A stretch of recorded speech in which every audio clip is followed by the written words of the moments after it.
Hi everyone, in front of me I've got a Redmi 12 and let me share with you how to show battery percentage on the status bar in this device.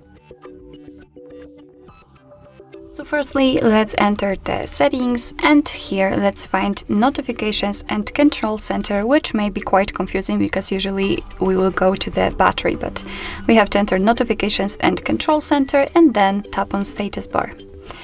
As you can see right here, we've got the battery indicator, so let's tap on it and we've got three different options from which we can choose. So we've got only the battery indicator, the battery with the percentage inside it, and this is the option I've got currently applied, and we can set also the percentage next to the battery icon, which is the most, I would say, visible option. So the percentage is, it's simply more visible than in the previous one.